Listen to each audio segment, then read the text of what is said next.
Hi everyone, welcome back to a new video, and in today's video we're looking at the VFC AK105 gas blowback rifle.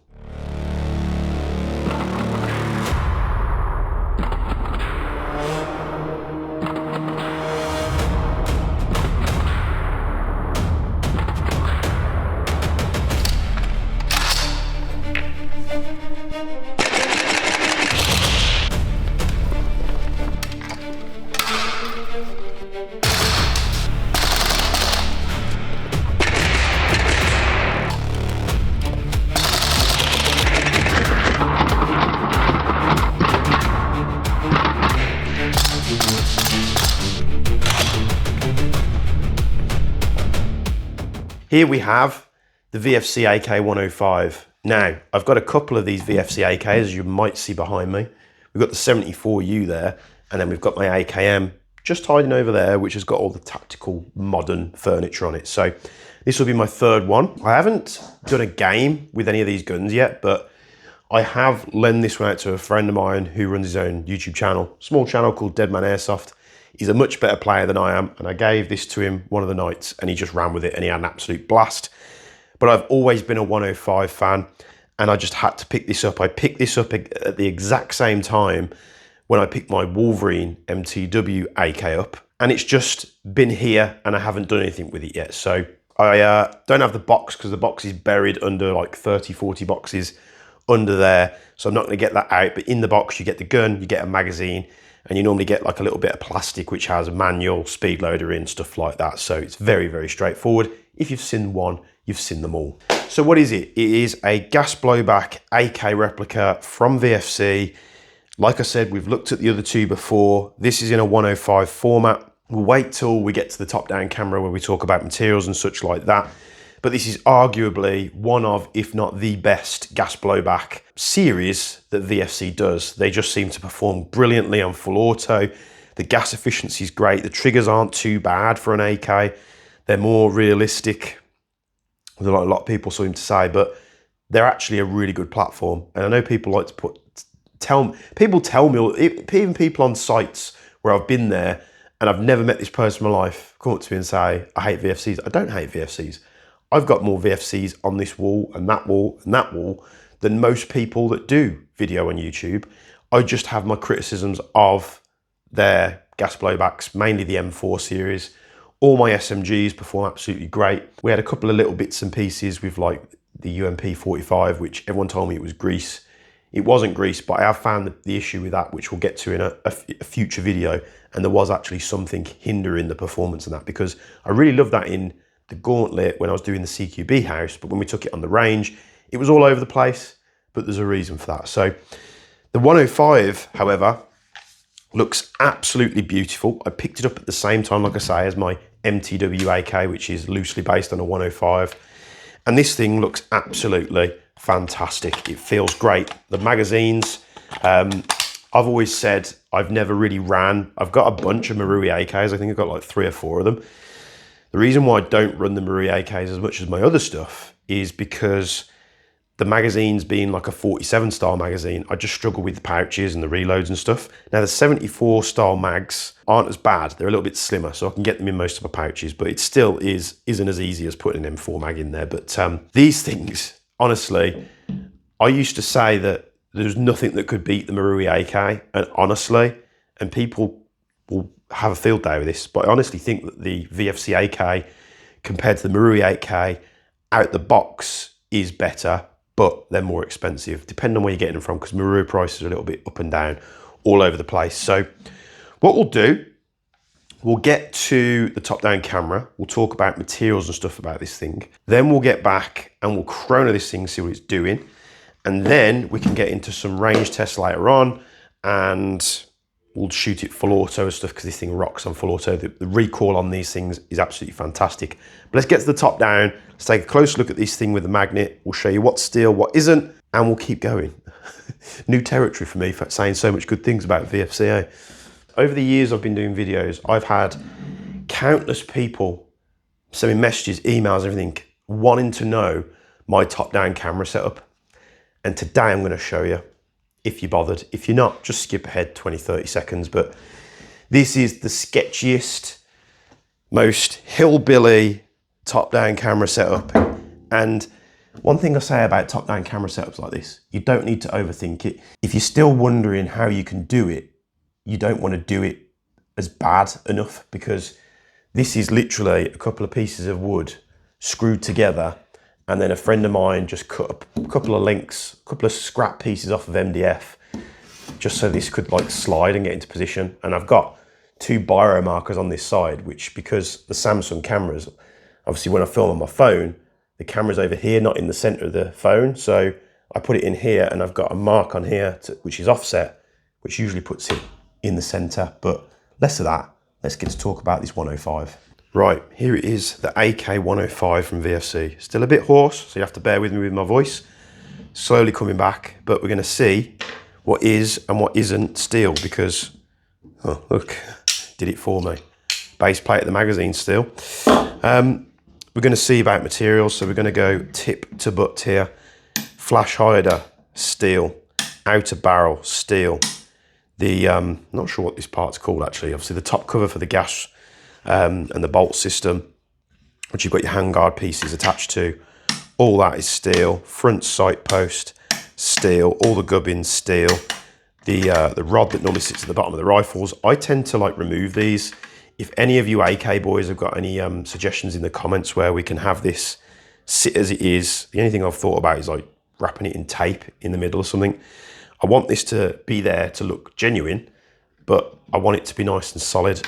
Having these loose is a massive pain in the arse. I took it off my AK MTW because it was doing my head in. But outer barrel, all the gubbins here, steel, even the sights, steel, bolts, selector lever, receiver, top cover, trigger, mag release. Everything I'm touching is made of steel. Now what we're going to do, we're going to take the top cover off. The way that we do that is we push this little button in and then push that in at the back. They are generally pretty tight. Doing that, we can also extract the recoil spring. If we pop that down into semi, we can take the bolt out. So this part looks like it's made of stainless steel bolt, of course, everywhere it needs to be on the spring guide system. So we've got a steel rear section at the back here. This is actually polymer, and it has a spring on the back here. I think in the packages you can fit, it comes with like a plastic piece. I'm sure I had it on my 74U where it's just like a little plastic piece that sits on this spring and it shortens the bolt travel. Obviously the spring and the guide rods, everything up here, barring that end piece, I think, is steel. So everything apart from that. Top cover, like we say. Internals, it's just attaching to absolutely everything. Can we drop the hammer here? I forget how to do it on AKs, especially this one. It's usually a, anyway, I'll leave it down. So hammer, steel, all the sears are steel. It's basically just magnetizing to everything. Hop up unit, you'll see here the standard blue hop rubber from VFC. Really easy to adjust hop units. They've just got this wheel on, like super easy and just no messing about. You're not having to buy a tool or anything like that after the fact to adjust your hop. It's just super easy and convenient to do. So we can pop the bolt back in, slide the piston, line up the bolt at the back. You'll have to push it down onto the trigger pack because it springs up slightly. We can rock that forward, put our recoil spring in. I don't know why I couldn't drop that hammer. I'm just messing about with it. I think it's that one there, yeah. So I was pushing the wrong one. I'm used to the Marui AK ones. But we can obviously lock that back in. When you put the recoil spring assembly in, it sort of latches into this piece here. And what you want it to do is you want it to sit nicely in those little guide rails. As we put the top cover back on, the way I've found easiest to do it is to sort of set it on the first tooth on this button, line it up at the front, push it into the section of the front where it sits into, and then we can push it down. And what I've found with a lot of my VFC AKs, if you just rack the bolt, it will push this piece out into place because sometimes they get stuck. I'd rather it be tight than loose. The magazines, very nicely constructed. They are like a die-cast metal, obviously steel base plate on there. You've got you can basically flip this switch to be able to fire it when it's dry. Now what you will have to do with that is push down on the BB follower like this. So that bar at the back raises up. What I've found is if you don't do that before flipping this switch, it won't work. So let me notch that forward, and now we can dry fire it. So this gun is empty. There's nothing in the chamber. And with that silver piece showing now, we can dry fire this thing. I'll be able to show you what it functions like. So we'll do semi-auto.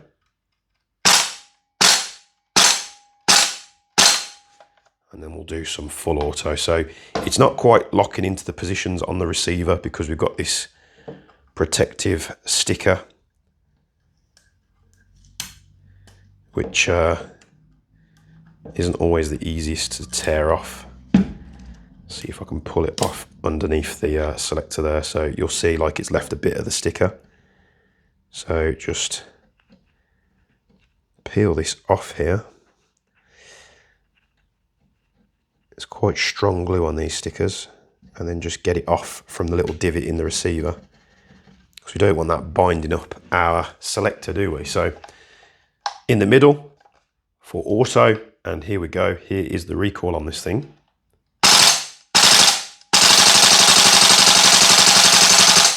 And you can see they just run like an absolute dream.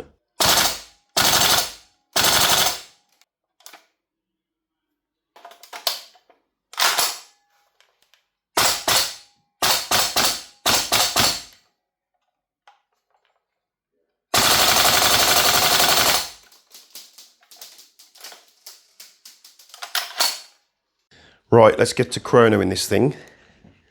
We don't know what it's doing out the box. Sometimes they can come a little bit warm. This was bought in the UK. So our Chrono is set to 0.25 gram BBs. It's just our always constant starting point for this.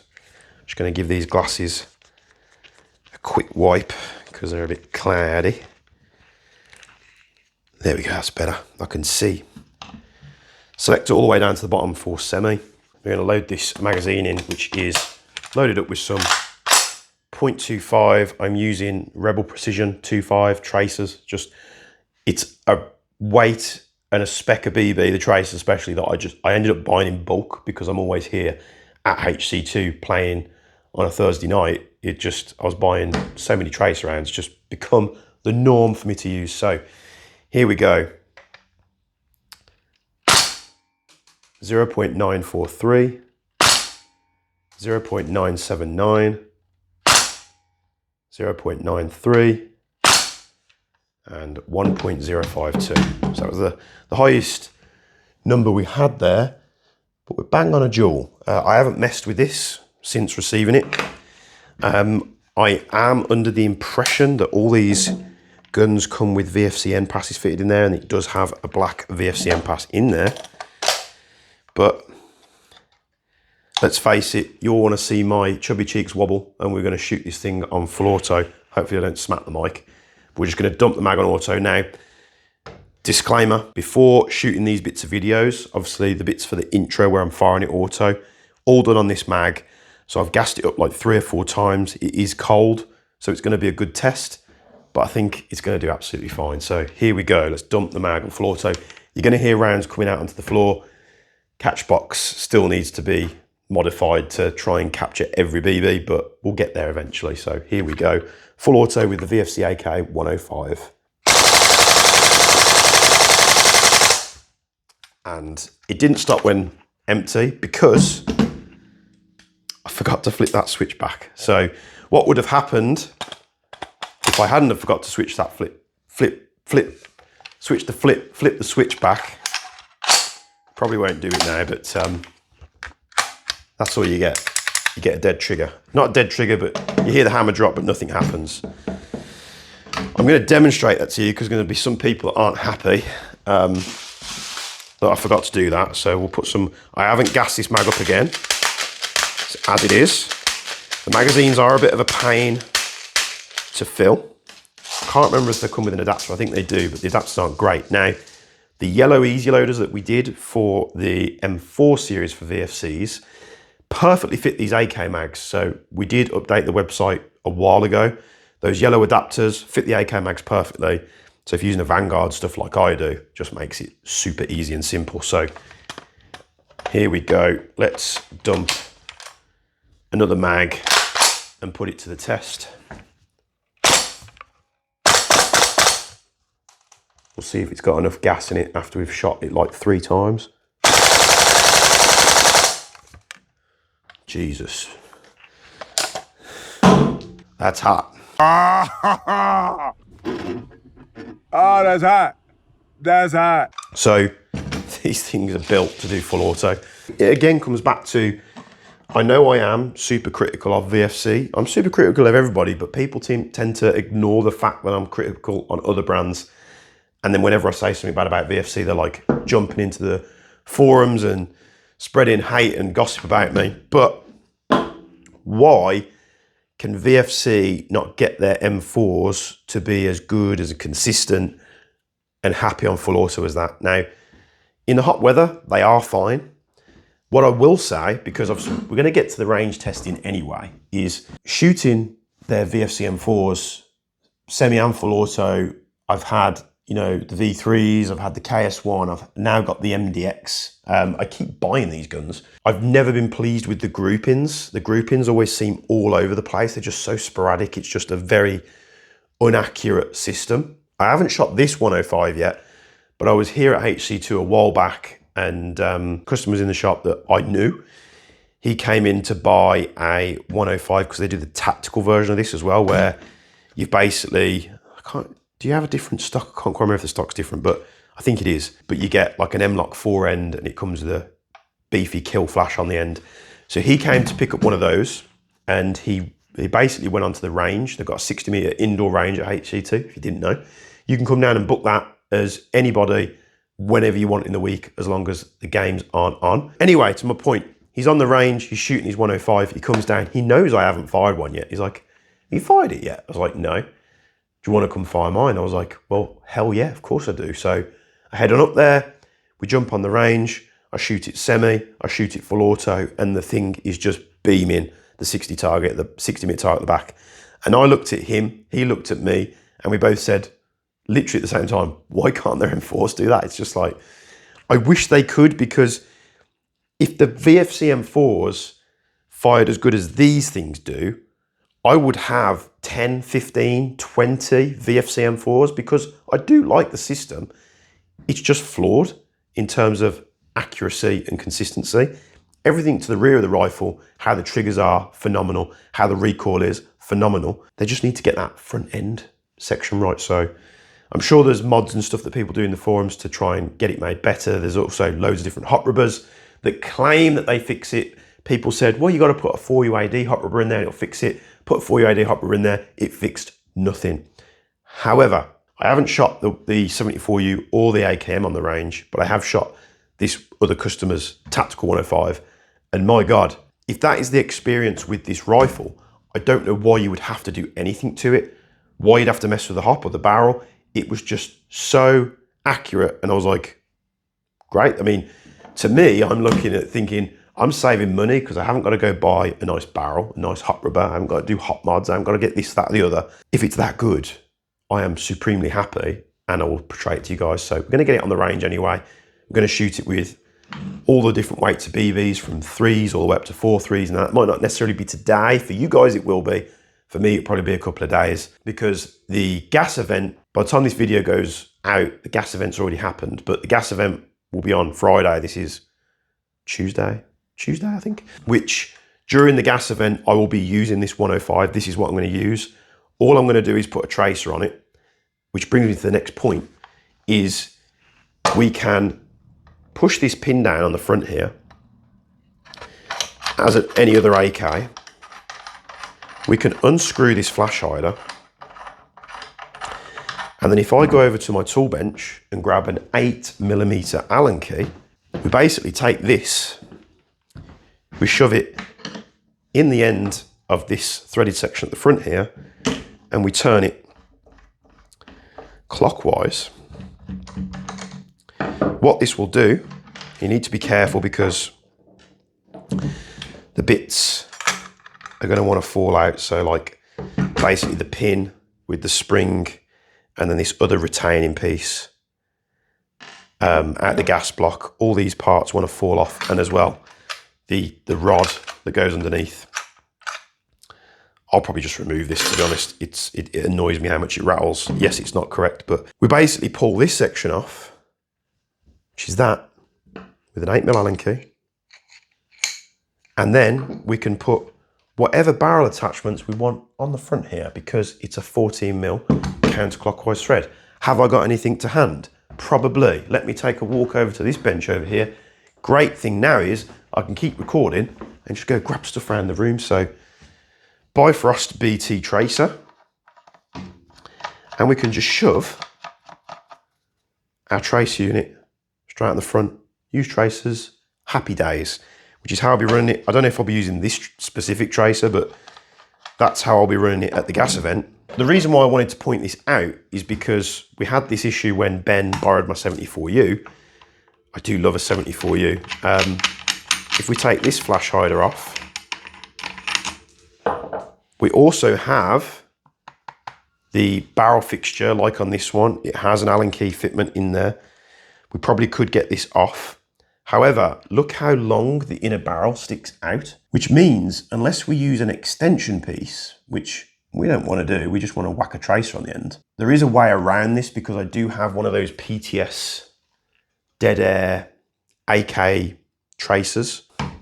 Again, I don't know why I'm trying to describe it to you. I've got a box, a massive box of suppressors over here. I'm pretty sure it's in here. They do these. Now the PTS suppressors are pretty good in terms of their quality. The thing that lacks on these PTS suppressors is they come with the cheapest, shittest trace unit, which you pay extra for, which they're crap. And obviously this suppressor comes with a 14mm counterclockwise thread. Well, that's fine. But if we want to put it straight onto an AK, and again, I know I'm walking off camera a lot, but I want to do all this at the same time so I don't forget or have to edit it in. You can then go buy one of these, which they sell separately. I just get the feeling that PTS is like such a consumer unfriendly company. But you basically get this, and then you take this, you screw that on the back instead. I think that rear cap was like 30, 40 quid. Then what we can do is we can secure it straight onto the 74, which is another thing. You could use this method on the 105 if you wanted to, but then we could run the tracers up here, so that kind of gets around the inner barrel issue, if that makes sense. Sometimes if you haven't got long nails, you just have to use a tool to move this out of the way.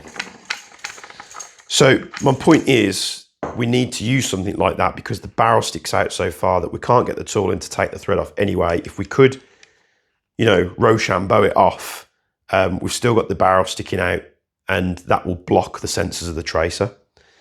I don't know why they did it that way.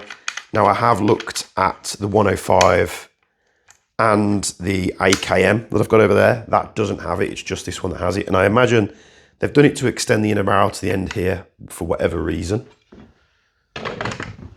So yeah, we've got choices. I know I've sidetracked a bit. I'm very sorry. I just, as something pops into my head, I just like to get it done and out the way. So if you want something more specific like this, now you could run this on the 24mm thread. You could run it on the 40mm thread. I'd probably do it on the 24 to be honest, because this rear section sticks out quite far, so it's going to contact the front sight post. We've got all these gubbins here that I need to remember which way they go. So that pushes in from the other side, which is held in by the spring and the pin. And then, what did I do with that adapter? You could leave all that spring and system in there. You just have to push it in before you screw on your barrel accessory. To be honest, it's easier probably just to take it out so you don't lose it, because it just does want to keep dropping out. It would be nice if that was retained by something to stop you losing it, but here we are.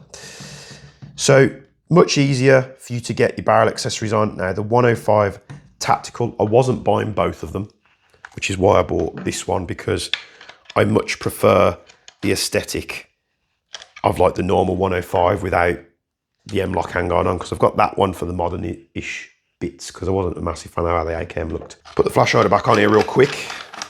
My voice is starting to go, so I'll try and be as quick as possible. Push this pin in, spin that round. There we go. I haven't put that back in because I'm going to be swapping this out for a tracer at the gas event. This is going to fall out. It's going to annoy me, so I'm leaving it out there. So, right, the next time you see me, we'll be on the range testing this thing with some heavy ammo. But I think the gun looks fantastic. And then once we've been on the range, we'll come back, we'll talk about it, we'll wrap it up, and then you'll have to wait for the gameplay footage using the 105. So we're back in just a jiffy. Right, so we set up here on the range. We've got mags, we've got 2 5s, 3s, 3 6s, 4s, 4 3s, and 4 8s.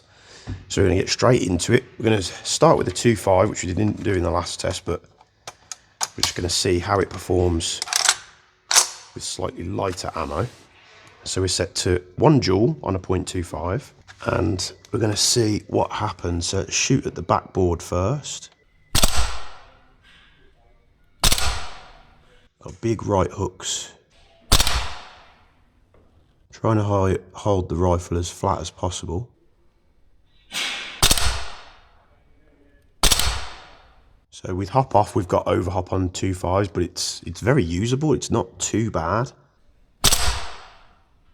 Obviously, we can't put the scope cam on this gun because there's literally nowhere to put it on. But let's go for the 60 meters. A little bit high. Still a little bit high.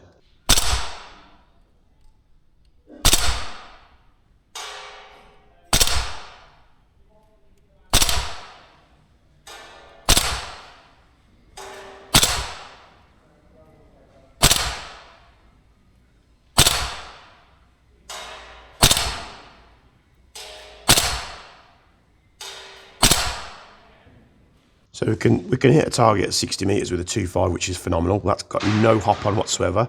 We've got a little bit of left-right movement, but let's do a bit of auto into the black netting, see what happens.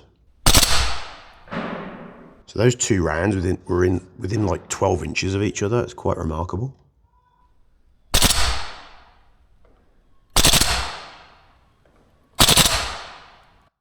The recoil obviously doesn't help, but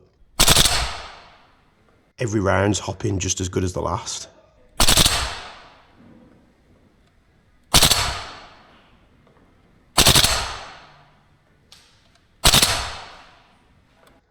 We can still hit the target with a 2.5. So we're going to go back down to semi. We're going to go up to a 0.3 gram BB. We're not going to change the hop. Let's just give it a quick chrono with a 3. We still bang on a joule, so no drama there. Hopefully you can see that. Still on a joule, on a 0.3. We're not going to change the hop. Let's see where it's set. So there's no hop on whatsoever on the dial. And with a 0.3, we're pretty much, well, we just hit the orange target within 2 or 3 rounds. So 0.3 gram, let's go out to 60.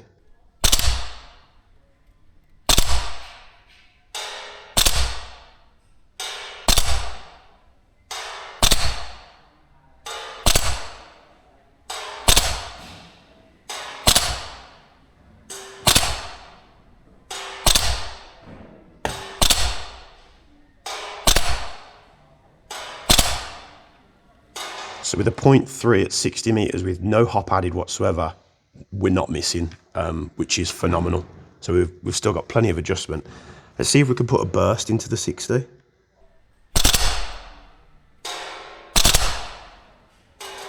Both hit. So all three hit.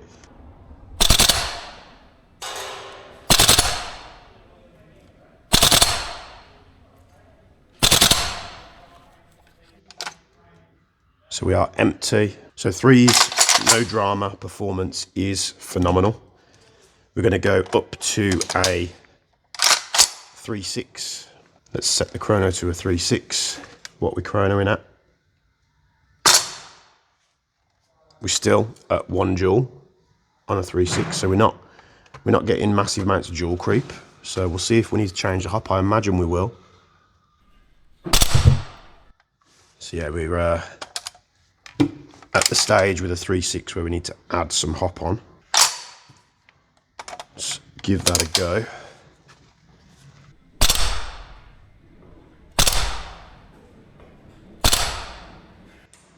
Hit the orange target, no problem.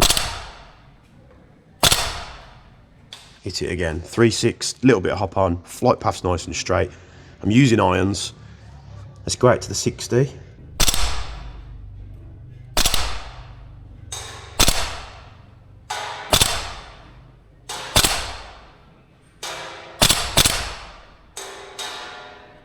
Phenomenal.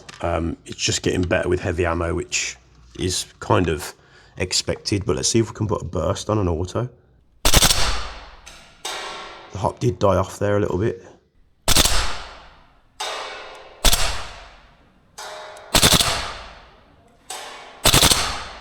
So you see now we've got hop on with a 3.6.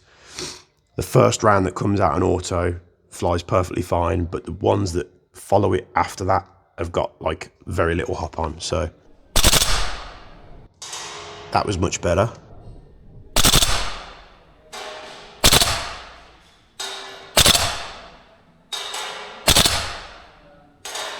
So a little 2 or 3 round burst, you can still hit a target at 60 meters with a 3.6.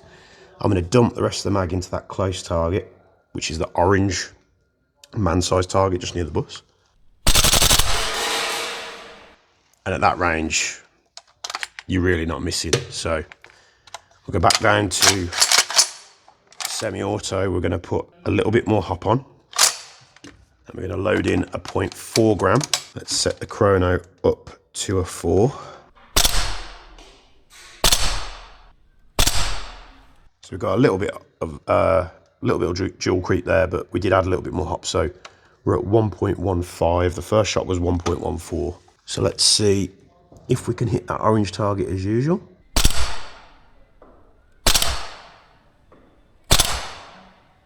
Yeah, easy. The first 2 shots were just off it. And I'm doing this with irons. And hit it again first round. So let's go to 60 with a 0.4.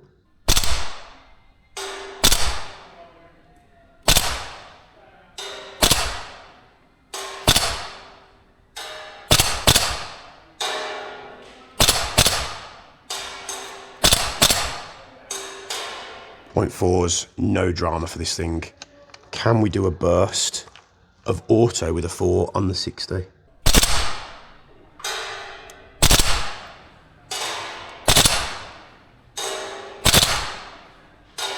And we're hitting it with both rounds. Let's dump the mag at 60, see what happens with a 4.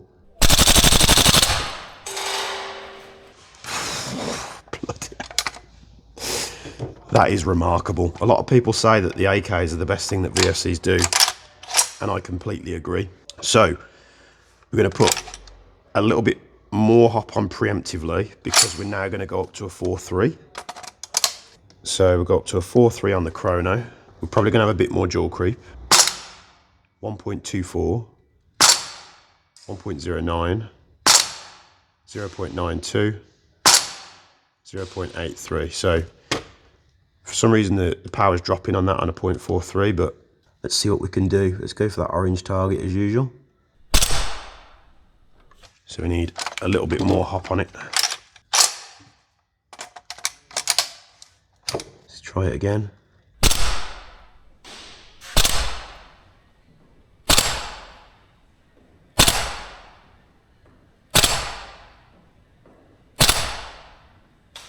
can hit it. I am lobbing them a little bit. We might be the max effectiveness on the hop. Let's add a little bit more and see what happens. We've only gone up 0.03 of a gram.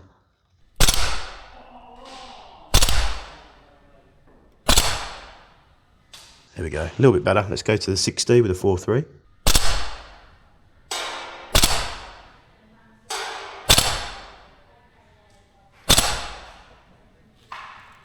Let's do a quick chrono, see if it's stabilised. Chrono's completely dead, so we can't check it, but and let's do the fun switch at 60.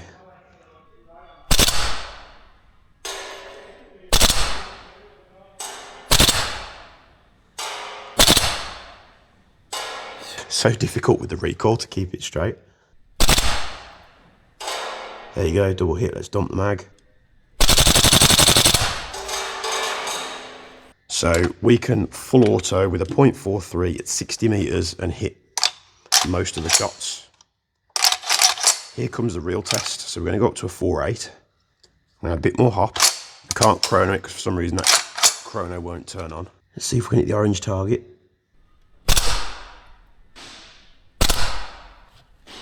So we don't have enough hop for the 4.8. Let's add a little bit more.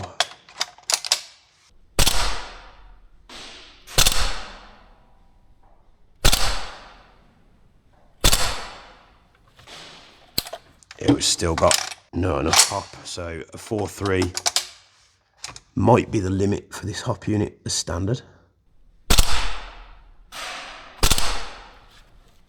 Basically going the other way now, where I think it's cutting the velocity down so much.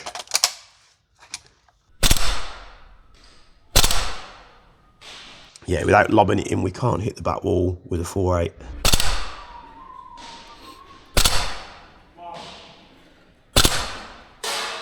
We can hit 30 meters with a 4.8, so let's go for some of these close targets.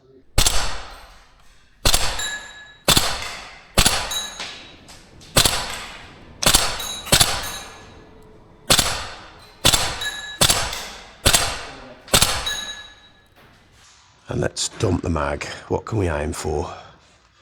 Let's just aim for that closest orange man target. So we know we can hit it. Let's go for it. So yeah, we can hop up to a 4.3, 4.8. It's struggling with. I think you'd have to put a nicer hop rubber in there to give that added friction. But the performance out this thing out the box is phenomenal, just unheard of. I'm kind of glad I've got 3 of these things now.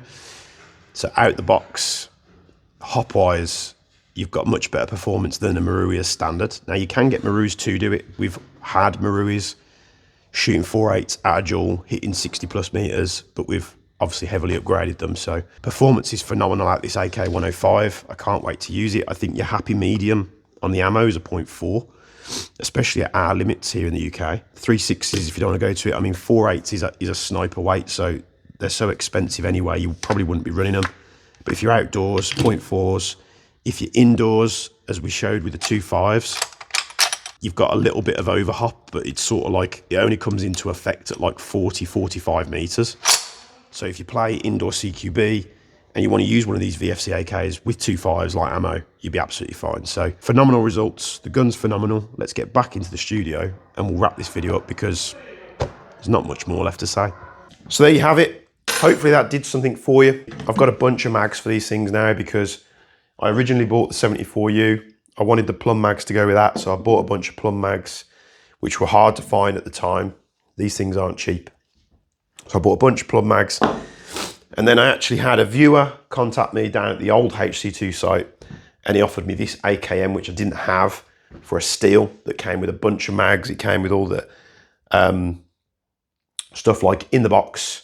I think it came with the stock adapter, the M4 stock adapter. This one, I've kind of just chucked a load of parts at this just to make it a little bit different. It's a little bit heavier, probably an outdoor gun more than anything, but not my style of AKM I would go for, or AK that I'd go for. The 105 is a bit more me, but basically what I'm trying to get at is I've got 12 of these bad boys. I think I've got 6 or 8 in the plum, and then I've got like 4 or 5 in the black, quick maths. I know I could see 12 sitting there, including these two, so I've got 12. So I've got tons of mags. The thing looks fantastic, it feels fantastic. The only thing that I found that really annoyed me was like the cleaning rod that usually come underneath them, which rattles. I'd rather take that off because me using the gun, it's going to rattle around and it's going to annoy me. The top cover here on the handguard is very loose, but we could easily fix that just by packing it out with some ink. The stock is the stock. It's not uncomfortable. What I've always found a little bit off with these stocks is that they've got the push button, which is the release for the folding stock. I'm not sure if I talked about the folding stock yet, but so you basically use that button on the stock to push and release it to unfold it again. But the stock is nice and sturdy. It's got a tiniest amount of movement, but honestly, this thing, you don't expect an AK to be like battened down hatches, everything, you know, tight. There's always going to be a little bit of movement somewhere. So I want to thank you all for sticking through this very difficult video of watching me. I know I waffle on sometimes. I try and cover all the bases. Hopefully you guys like the new studio and the new format. If you do, I'd appreciate you heading down to the comments and letting me know. If there's any changes you want me to make, let me know down in the comments below as well. But the third VFC AK in my possession, the 105, probably my favorite so far. I am a 74U fan. I think I spoke about that in the previous video that I did on that, where I was, you know, it goes back to the GoldenEye days and the 74U is so iconic, which it is. The 105, however, I probably get it from playing a bit of Tarkov. Now, I'm crap at Tarkov. I've tried to play it multiple times. I'm just not a good enough gamer to play that game. But there's something cool about AKs, just how mechanical and rough they are. And this 105 is phenomenal from VFC. So what do we find with the VFC? Materials are good.